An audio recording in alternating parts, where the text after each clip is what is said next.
In one of my books, I wrote that life is somewhere in between letting it happen and making it happen. There's a fine balance. You got to let it happen while you're trying to make it happen. This is very similar to my own story as well, because I grew up as an engineer into Yeah. software computers, which is very analytical, like trying to make every minute of your day productive. And Right. now what I am doing is I'm coaching leaders, when I'm including a lot of these Eastern wisdom, mindfulness, stopping, taking a pause, doing nothing. So that's what I want to ask you in the practicals, in the day to day. How do you make it happen while still letting it happen? Where do you merge the analytical science, the Western science, uh, everything around the Industrial Revolution, and which we have learned in the last 200 years has been about data, experimenting, A/B testing, and then Zen Buddhism, right? It's totally different side of the spectrum. How do you merge these two? Look, you touched upon this pretty significantly in my last two books. So the definite, let's define mindfulness first, right? A lot of people think mindfulness is about you meditate and you completely empty your mind and you get lost, and as a result, you connect within yourself. That is a method. That's a formal method of practicing meditation, and then as a result, you achieve mindfulness. But since you mentioned Zen Buddhism, the monks, the two activity they treasure and practice repeatedly is sweeping and cleaning and cooking. So it's cleaning and cooking. Those are the two daily tasks they do very seriously. And the reason is that while you're cooking, you think about nothing but cooking. And while you're cleaning, you do nothing but cleaning. The definition of mindfulness really just focusing on at the present moment. Past is gone, future is unknown. All you can do is focus on the present. And you can take it at a very minutiae level. So for example, if you're crafting an email, just craft the email. Don't worry about whatever else that you have in your to-do list, right? Or when you're having a conversation, don't look at your email and look at your SMX message, because that's not going to be a meaningful conversation. So that's where mindfulness comes in. I actually do meditate, but more than that, I have these moments of whether that's through cooking, walking outside, or spending time with my family. And I completely shut down my phones and all that stuff, because that gives you that pause that allows you to enjoy the moment. And if you take it to a broader context, you can, when I say making it happen and letting it happen, like nothing actually happens without plan and coming up with the idea and then actually systemic execution.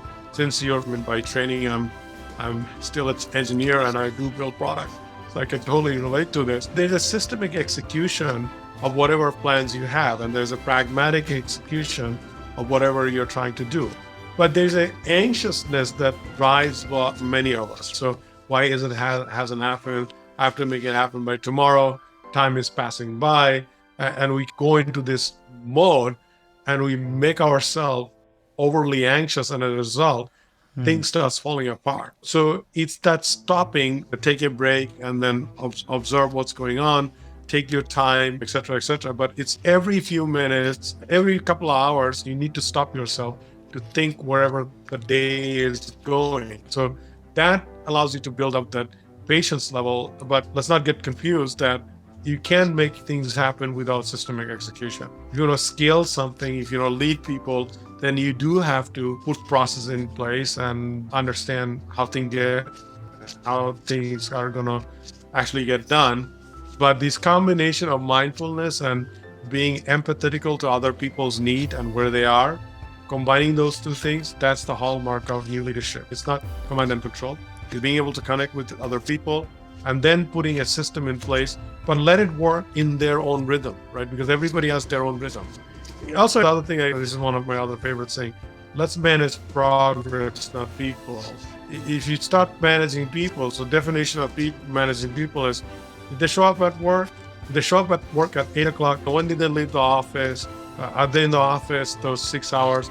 How long was their lunch? It's managing people. Managing progress is, okay, Sumit got up last night and produced this brilliant piece of code. That's progress. But you did it in the middle of the night.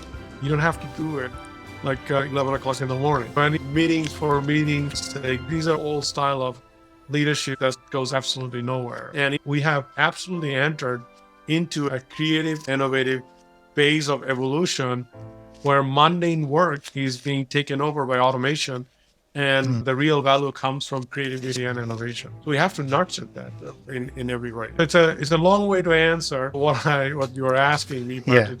I was trying to connect myself, but also to the organization. Yes, I think this is quite resonating with what I am also discovering is right. The meditation which you do in the beginning or the end of the day, that's not the purpose, right? The purpose is to carry that state into every activity. And then if you can bring yourself fully into whatever you're doing, then the quality of that goes up. And more importantly, as you said, the anxiety or the constant worry basically goes down. So your well-being, your quality of your living goes up, and then you are able to achieve much more even when working less.